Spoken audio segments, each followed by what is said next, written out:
नमस्ते एवं बोंजूर साथियों, मेरा नाम है पंकज शर्मा और मैं एक बार फिर से स्वागत करता हूं आपका आपके अपने YouTube चैनल पार्लो हिंदी पर। यहां मैं अपने भारतीय मित्रों के हिंदी माध्यम से फ्रेंच और फ्रांसीसी मित्रों को फ्रेंच माध्यम से हिंदी सिखाने का प्रयास करता हूं। आशा करता हूं आप सभी स्वस्थ होंगे, अच्छे होंगे। तो आज हम देखने वाले हैं ल, ला, ले। यदि आप फ्रेंच से कुछ परिचित हैं तो आपने कभी न कभी ल, ला, ले जैसे शब्दों को पढ़ा और देखा तो अवश्य होगा ही, परंतु क्या आप जानते हैं इनके सही अर्थ और उपयोग होते क्या है? मुझे पता है आप में से कुछ लोग पहले से ही इन्हें जानते होंगे, परंतु आज हम इन्हें और अधिक गहराई में समझेंगे। तो कहीं भी मत जाइए और तैयार हो जाइए भाषा की एक छोटी सी उड़ान भरने के लिए। चलिए बिना किसी विलंब के वीडियो आरंभ करते हैं। Les articles définis। Les articles définis। Les articles définis अर्थात ल, ला, ले। अंग्रेजी वाले चाहें तो इसे दो शब्द से भी समझ सकते हैं। यदि इनकी परिभाषा की बात की जाए तो मान लीजिए विश्व में जो भी चीजें निश्चित और अद्वितीय हैं, यानी उनके जैसी कोई भी दूसरी चीज नहीं है और ना ही हो सकती है, उनके सामने हम ल, ला, ले शब्दों का प्रयोग करते हैं। उदाहरण के लिए मान लीजिए जैसे हिमालय पर्वत श्रृंखला है, जो कि विश्व में इकलौती और अद्वितीय चीज है, तो हिमालय के साथ हम ल, ला, ले में से एक का प्रयोग करेंगे। कुछ एक और उदाहरण हैं जैसे अरावली पर्वत, खजुराहों की गुफाएं, राष्ट्रपति भवन, रामायण, महाभारत इत्यादि। ये सभी चीजें अपने आप में निश्चित और अद्वितीय चीज हैं, यानी इकलौती चीजें हैं। इनके जैसा विश्व में दूसरा कोई भी नहीं है और ना ही हो सकता है। अब आप कहेंगे कि रामायण और महाभारत तो बहुत सारी हैं, जितनी चाहिए आपको उतनी ले सकते हैं ना। परंतु आपको बता दूं कि आप वे पुस्तकों के बारे में सोच रहे हैं, पर हम यहाँ पे असल रामायण कथा और असल महाभारत कथा के बारे में बात कर रहे हैं, क्योंकि वे सभी एक ही हैं। मान लीजिए आप कपास यानी कॉटन से बने कुर्ते पजामे पहनते हैं और आपके पास 10 कुर्ते पजामे हैं। उन 10 कुर्ते पजामों में से एक कुर्ता पजामा जो हल्के क्रीम रंग का है, वह आपको सर्वाधिक प्रिय है और शादी विवाह जैसे मंगल कार्यों में पहनना उसे ही पसंद करते हैं। तो वह कुर्ता पजामा आपके उन 10 कुर्ते पजामों में से एक निश्चित और अद्वितीय कुर्ता पजामा हो गया, जिसके जैसा आपके पास दूसरा कोई भी नहीं है और ना ही हो पाएगा। हाँ, यदि आप चाहें तो उसके जैसा एक और कुर्ता पजामा तैयार करवा सकते हैं, परंतु पहला वाला जो कुर्ता पजामा है वह पहला ही रहेगा और जो आप दूसरा कुर्ता पजामा बनवाएंगे वह दूसरा माना जाएगा। आशा करता हूँ आपको ये अंतर समझ में आया होगा, परंतु चिंता मत कीजिए, अभी हम इन्हें साक्षात उदाहरणों के साथ समझेंगे। पर पहले आप यह समझिए, ल शब्द जो होता है, ल शब्द, इसे हम पुल्लिंग एक वचन अर्थात जो शब्द पुल्लिंग है और एक वचन है उसके आगे प्रयोग करते हैं। ला शब्द को स्त्रीलिंग एक वचन अर्थात वह शब्द जो स्त्रीलिंग है और एक वचन है उसके सामने हम ला शब्द का प्रयोग करते हैं।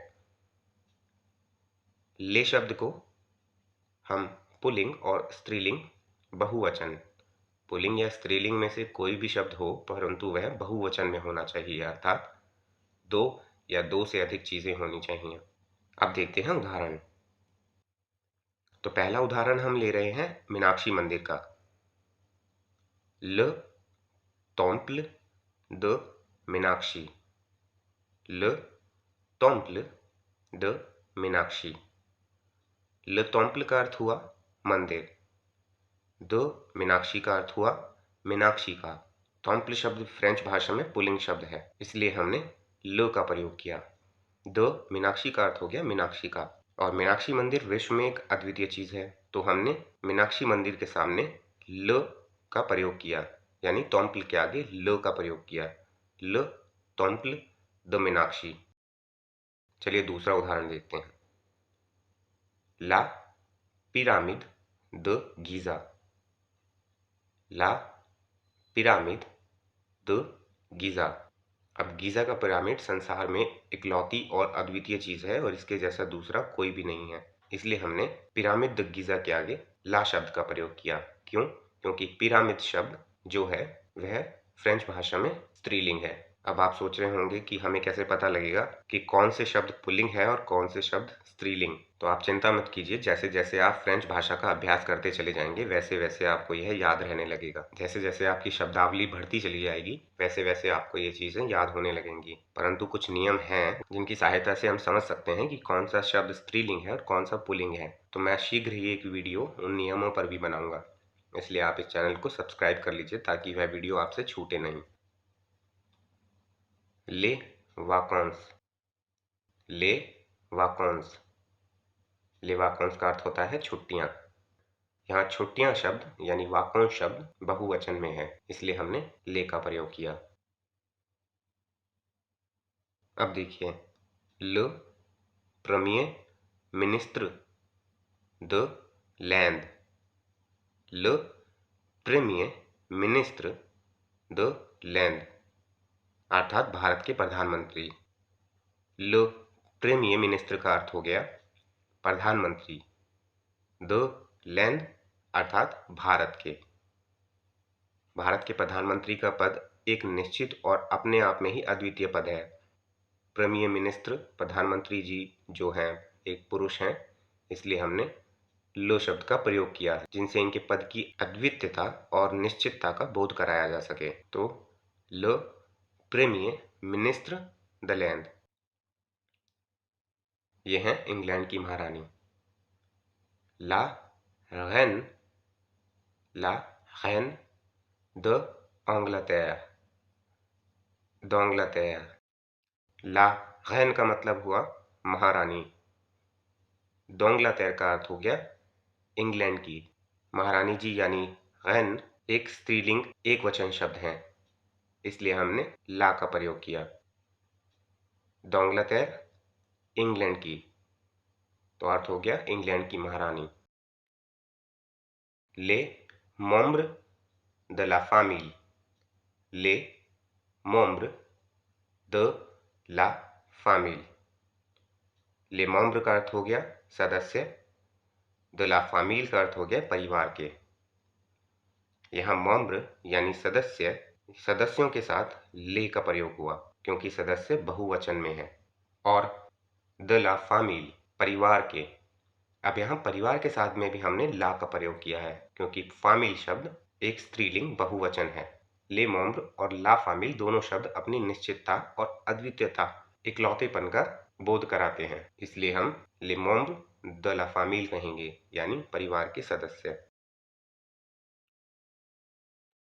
अब फ्रेंच भाषा में 5 स्वर होते हैं, जैसे आ, अ, ई, ओ, यू। यदि कोई शब्द एक वचन में है, चाहे पुल्लिंग हो या स्त्रीलिंग, और इनमें से किसी भी स्वर के साथ वह आरंभ होता है, कोई भी शब्द आ से आरंभ हो, ओ से आरंभ हो, ई से आरंभ हो, ओ से आरंभ हो या यू से आरंभ हो, तो उसके साथ हम लो ला के स्थान पर एल और अपोस्ट्रोफ चिन्ह का प्रयोग करेंगे। एल और अपोस्ट्रोफ चिन्ह, इन 5 स्वरों या और एच में से किसी से भी वह शब्द आरंभ हो रहा है तो हम एल अपोस्ट्रोफ का उपयोग करेंगे। चलिए इसे उदाहरणों की सहायता से समझते हैं। ईरान। ईरान शब्द फ्रेंच भाषा में एक पुल्लिंग शब्द है और 5 स्वरों में से एक स्वर के साथ आरंभ हो रहा है, ई। तो हमने ल और ला के स्थान पर एल और अपोस्ट्रोफ चिन्ह का उपयोग किया, तो यह बन गया लीरान, लीरान।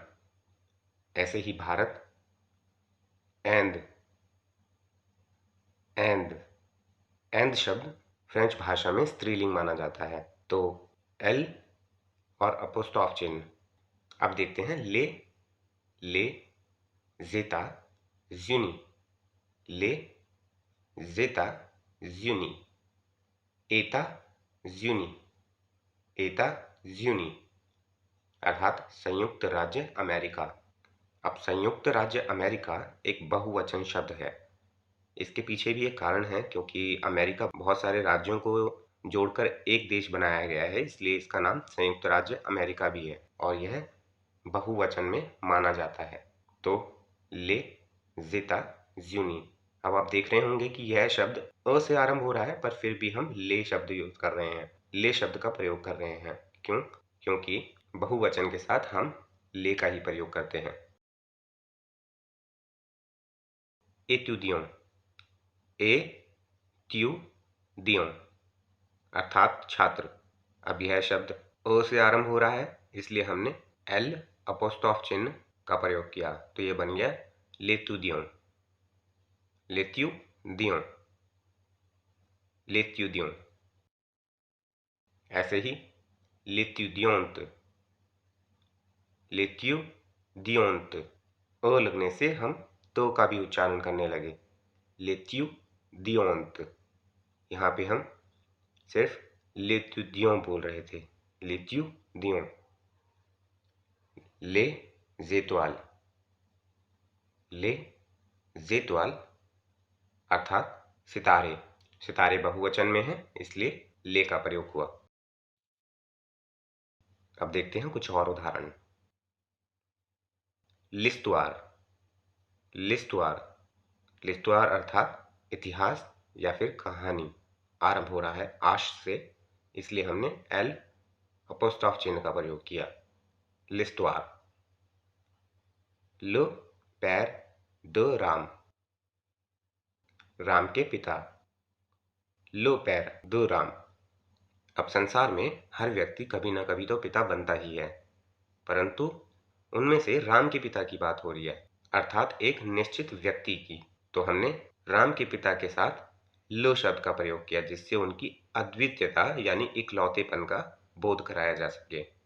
तो ल पैर द राम। ला voiture de पापा, पिताजी की गाड़ी। ला voiture de पापा, पिताजी की गाड़ी के लिए हमने ला शब्द का प्रयोग किया, क्योंकि गाड़ी एक स्त्रीलिंग शब्द है। Le bus jaune,